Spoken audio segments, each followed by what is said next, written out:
Thanks for staying with us. I'm Bill O'Reilly in the Miller Time segment tonight. Let's get right to the sage of Southern California. He joins us now from Santa Barbara.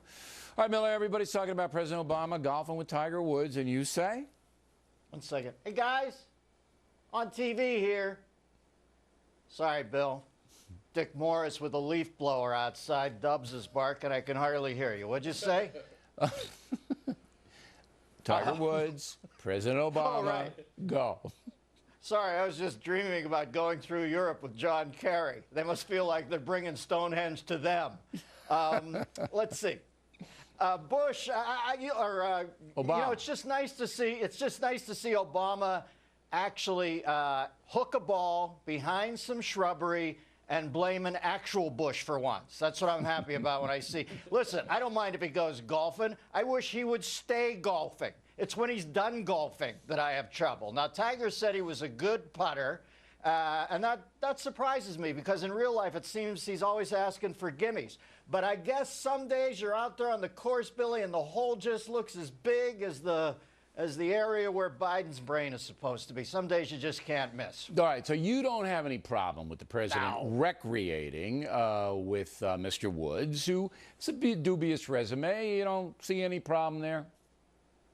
Well, Tiger's, you know, he dug women. I don't know. His wife should have a beef with him, and I guess they got divorced. But what business is it of Obama's? He doesn't care.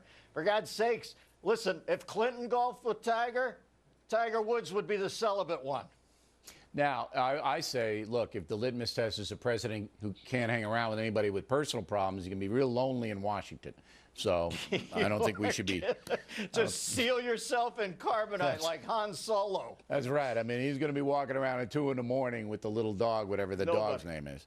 All right, in Russia, the meteor came, and, you know, Putin ran out, took his shirt off, tried to frighten it away. It didn't work. And you say? The meteorite actually landed right in what little chest hair he has and formed, like the end of 2001, the two nipples and the meteorite all formed, you know, they were in direct alignment, like an Arthur C. Clarke thing. Listen, it left such a big, look at this moron. He's the leader. Look at that crazy guy. You know, it left such a big crater that people thought it was their economy. I wish it had hit here. We could have taxed it, some bridge and tunnel tax. It's, you know, it just cracks me up that it finally hits, and it hits in Russia, and it's like the biggest thing to happen to Russia. It's like the ice capades for them. Everybody sits there and watches and goes, this is big time. Yeah, and there's not a lot to do in Siberia, though. You know what I'm talking about? In February? There's not a lot to do. So the meteorite comes in, it's some fun. But, you know, 1,200 people got hurt. Can you imagine if that meteor hit L.A.? Can you imagine what would have happened there? People would have actually had to get out of their cars, Miller. You would have seen, like...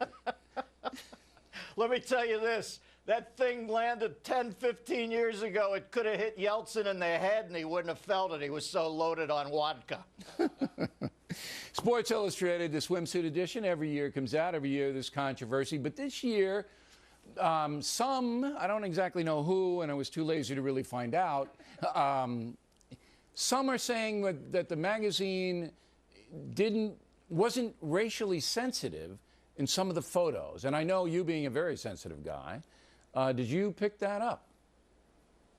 That's a bit of a reach, and not usually the reach you attach to the Sports Illustrated swimsuit issue. Listen, those women, I don't see anybody else in those pictures. What are you kidding me? We live in the whiniest times in the history of the planet. Why don't I just watch Sandra Fluke testify up on the Hill? Instead of watching women wear dental floss, I can have her whine about how her study group has gingivitis and the state won't pay for their dental floss. What are you kidding me? We want to get rid of football, swimsuits, wealth, big cars. This is the gradingest generation. If you can't just look at this and appreciate how beautiful women are, I don't know what the hell's happened to this country, Billy. Well, and there's another factor here as well, that when the photos show people from around the world, that stimulates tourism, you know? I mean, look, if this lady is in Antarctica, you know, I'm booking, you're going, right? We'll do a Boulder Fresher show with those penguins down there. If she's there. I saw the penguin loosening his tie. Listen, there's a couple factors in this photo, and neither one of them are named O'Reilly. That's right. So I agree with you that any excuse any excuse, particularly on the internet when they have to kind of generate traffic and stuff. Any excuse to create controversy, they're going to do it. So there were a few minority people and little kids dressed up in their native costumes, and that's a racist shot. It's ridiculous, and I'll give you the last word. God help me.